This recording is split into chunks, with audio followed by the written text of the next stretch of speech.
All right, so today we're taking a deep dive into the world of traditionalists in the modern West. Mm, We're looking at, sounds fascinating. yeah, it is. It's a fascinating topic. It Yeah. really is. Yeah. And we're going to be exploring an excerpt from an article titled, As Your Fellow Minority. Oh, And let me tell you, this one really got me thinking. interesting. Get ready to question some assumptions Yeah. about identity Uh-huh. and power in society. Okay. Things aren't always as they seem. Right, right. So, one of the things that I found really interesting about this piece Yeah.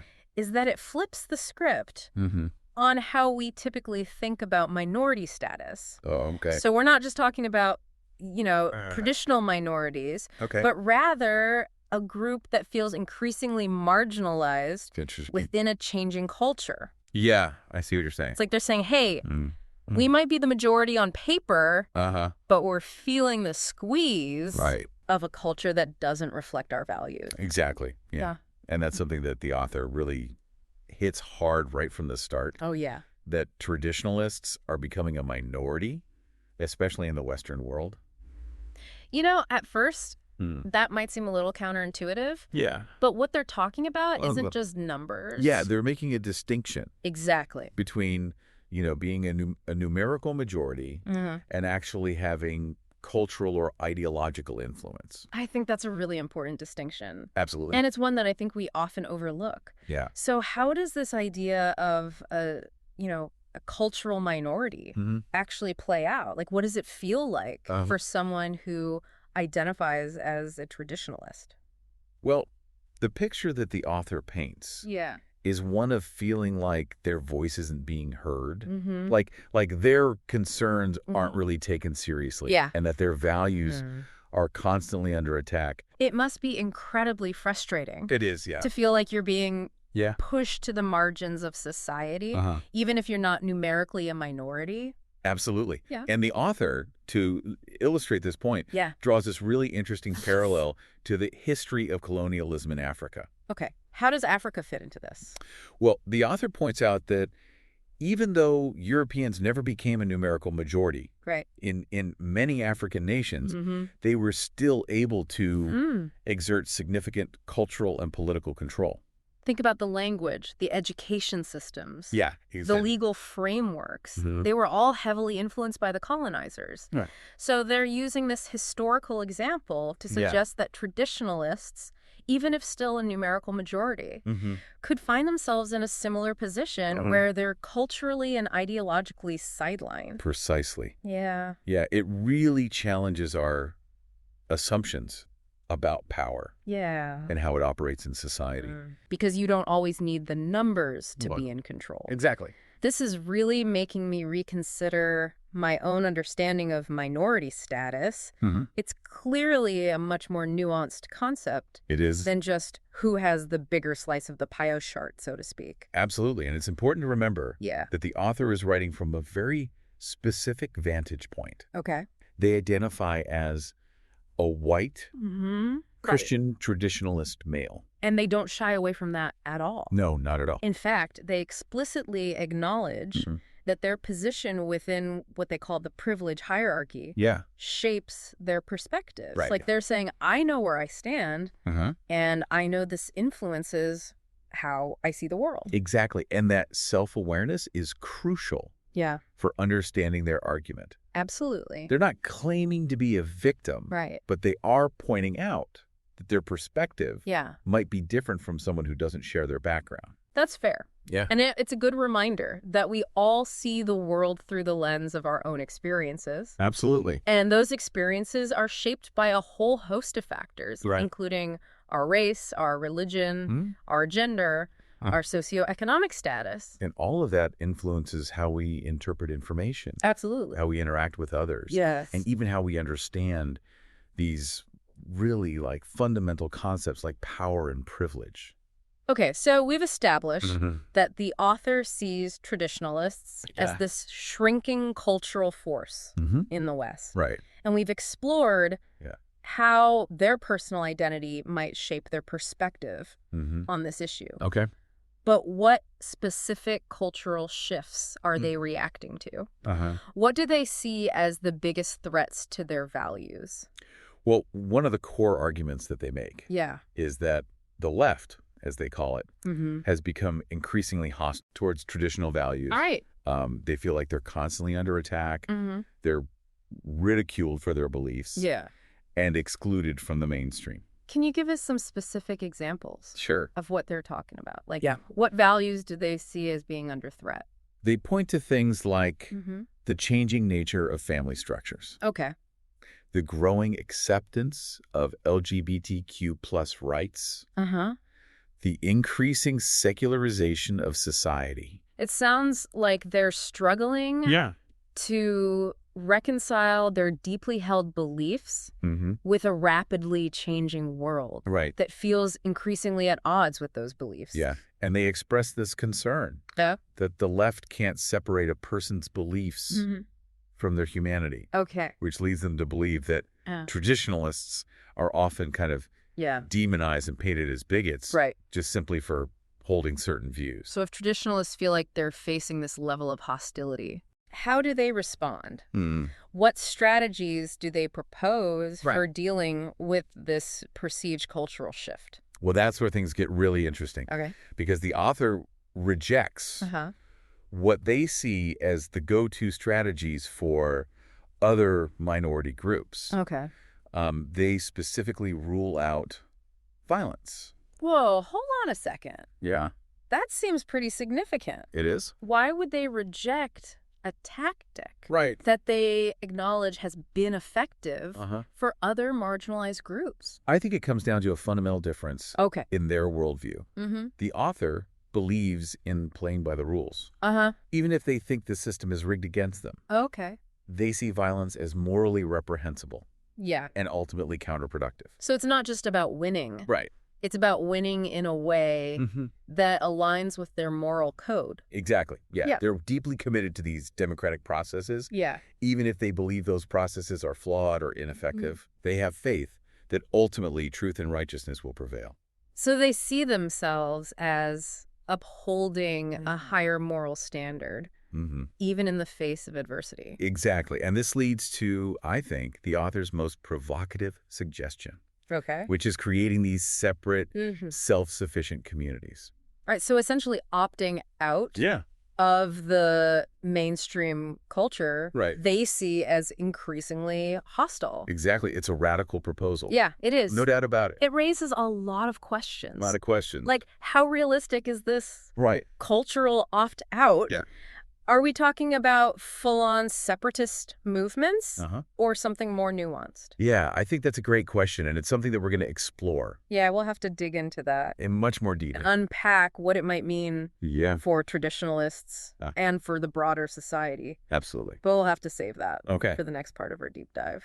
Yeah, looking forward to it. So we left off with the author calling for traditionalists to create their own separate self-sufficient communities, Yeah, essentially to opt out of the mainstream culture, right. which they see as increasingly hostile. A radical proposal for sure. Yeah. It brings up so many questions. Yeah, how realistic is this cultural opt-out? Right. Are we talking about full-on separatist movements? Oh. Or is it something a little bit more nuanced? Well, the author points to some historical examples Okay. of groups that have successfully carved out their own spaces within larger society. Okay. Think about religious communities, Mhm. like the Amish or Hasidic Jews. Right. They've maintained their distinct traditions and values Uh-huh. while still, interacting with the broader world. So maybe it's not about total isolation, Right. but more about creating these pockets of cultural resistance. Exactly. These places where traditionalist values can flourish Mm-hmm. without feeling constantly under attack. Yeah. And the author specifically highlights the African American community Okay. during the pre-civil rights era. Interesting.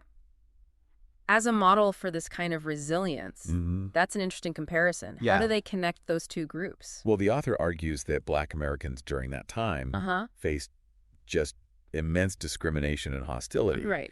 Yet they still managed to build these thriving communities Mm-hmm. centered around strong families, Okay. economic self-sufficiency, Yeah. and a deep sense of shared identity. So they're saying that traditionalists can learn Mm, from the resilience and resourcefulness right. of a group that has historically faced Yeah, very real oppression. exactly. The author sees this parallel Okay. in the challenges faced by both groups. Mm. This sense of being marginalized, Mm. misunderstood, Yeah. stripped of their power. It's a bold claim, It is. and I'm sure one that's going to spark some debate. But if we can kind of set aside the potential controversies for a moment, Mm-hmm. what does this cultural resilience look like in practice? Right. What concrete steps Hmm. does the author suggest traditionalists take? Well, they emphasize strengthening families, Okay. fostering a strong work ethic, Mm-hmm. promoting financial independence. Okay. They also talk about creating alternative institutions Like what? like schools, media outlets, businesses Mhm. that reflect traditionalist values. So it's almost like they're envisioning this parallel society that operates alongside the mainstream, Right. but with its own distinct set of norms and institutions. Exactly. And the author argues that this separation Mm-hmm. is necessary for traditionalists to preserve their way of life Okay. and pass their values on to Mhm. future generations. But wouldn't this kind of self-segregation just exacerbate the divides that we're already seeing? Mhm. Could it lead to even more polarization and conflict? That's a valid concern. Yeah. And it's one that the author acknowledges. Okay. They argue that the separation Uh-huh. isn't about hatred or bigotry, Mm-hmm. but it's about self-preservation. Okay. They see it as a defensive measure, a Mhm. way to protect their values from what Uh-huh. they perceive as Right. an aggressive and intolerant dominant culture.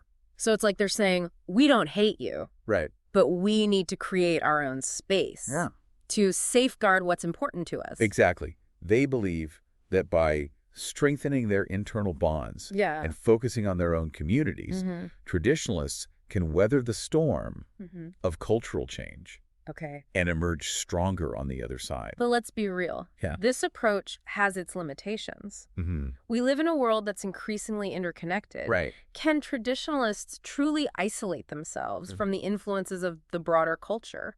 That's a crucial question, Yeah. and one that the author doesn't fully address. Right. Like, how do you maintain traditional values Mm. in a world where information flows so freely across borders, Uh-huh. where technology constantly reshapes our lives, Yeah. and where exposure to different cultures is just inevitable? It seems like a pretty tall order. It is. And it raises questions about the long-term viability of this cultural opt-out strategy. Yeah, it's one thing to create these pockets of resistance, Yeah. but it's another thing entirely to shield yourself Right. from the broader currents of social change. It makes you wonder if there might be other more productive ways Yeah. for traditionalists to engage with Uh-huh. these cultural shifts happening around them. Absolutely. The author's approach Mm-hmm. seems to be rooted in a sense of Yeah. fear and defensiveness. Yeah. But what if, instead of retreating, Mm-hmm. traditionalists found ways to participate in the conversation, Mm-hmm. to bridge divides, Okay. and to find common ground Yeah. with those who hold different values? Now that's an interesting thought. Yeah. What would that kind of engagement look like? Well, it might involve finding shared values, Okay. things like the importance of community, Mm-hmm. family, or a strong work ethic, Right. things that transcend Mm. ideological differences. Okay. It might mean engaging in respectful dialogue, Mm-hmm. even when disagreements arise. Right. And it might mean being willing to adapt and evolve Mm-hmm. while still holding on to core principles that are most important. This idea of finding common ground Yeah. is really resonating with me. We've Mhm. spent a lot of time exploring the anxieties and frustrations felt by traditionalists Mhm. in a changing world, Right. but maybe there's a path forward that doesn't involve retreating into these separate enclaves. I think there's real potential there, Yeah. and it might be more sustainable and ultimately a more fulfilling approach Okay. than trying to isolate yourself from messy complexities of the world we live in. This deep dive has been full of twists and turns. It has. We've tackled some really tough concepts, Uh-huh. grappled with some uncomfortable truths. For sure. But as we head into our final part, Yeah. I'm curious to hear what stood out to you the most. Mm-hmm. What's been the biggest aha moment for you so far? For me, It's the realization that the definition of minority Mhm. is far more fluid and complex Okay. than we often realize. Yeah. It's not just about numbers, Mm-hmm. but about power, influence, Mm-hmm. and a sense of belonging. And it's made you think about the importance of empathy It has, yeah. and understanding when Mhm. engaging with people Right. who hold different views, Yeah. even if we find those views challenging or offensive. Absolutely. Well said. Thanks. And I think that's a perfect segue into our final part, Okay. where we'll unpack some of the broader implications Yeah. of this discussion and explore what it all means for you, our listener. Sounds good.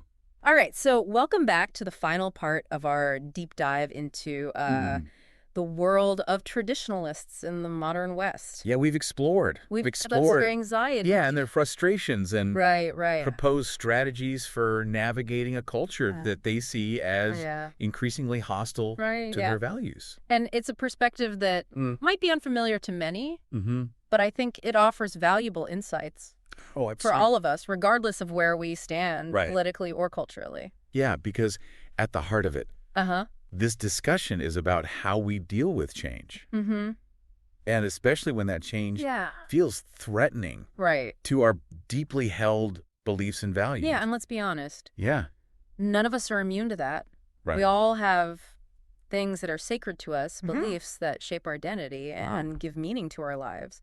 And when those beliefs are challenged, Right. it can feel like a personal attack. Yeah, like the rug is being pulled out from under you. Exactly. And suddenly you're questioning everything you thought you knew. And that disorientation Yeah. can lead to, Mm-hmm. fear, Yeah. anger, Uh-huh. and this desire to retreat Right. to what feels safe and familiar. We see it in the rise of polarization, Absolutely. in these echo chambers of social media, Mhm. and in the hardening of these ideological lines. Yeah, everybody's just digging in their heels. Yeah, nobody wants to budge an inch. Exactly. And that's where I think the author's call Uh-huh. for traditionalists to create these separate communities Mm-hmm.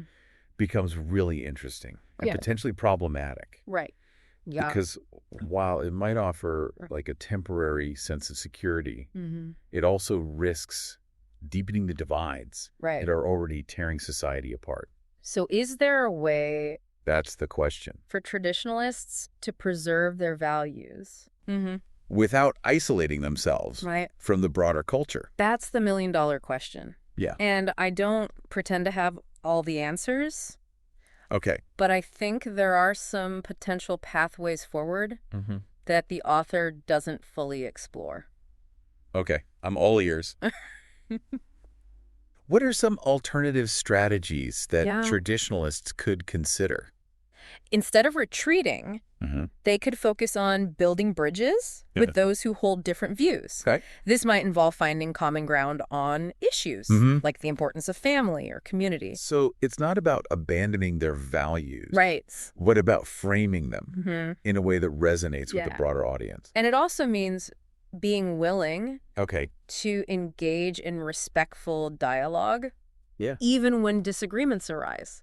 Right. I mean, let's face it, conflict is Of course. inevitable Yeah. in any diverse society, It's gonna happen. but it doesn't have to be destructive. No, not at all. It's about finding ways to disagree Right. without demonizing the other side. And that requires a willingness to listen, Mm-hmm. to empathize, Yeah. and to try to see the world from another person's perspective, Yeah. which, it's not easy, No, not at all. but it's essential Right. if we want to create a society Mm-hmm. where people with different beliefs can coexist peacefully.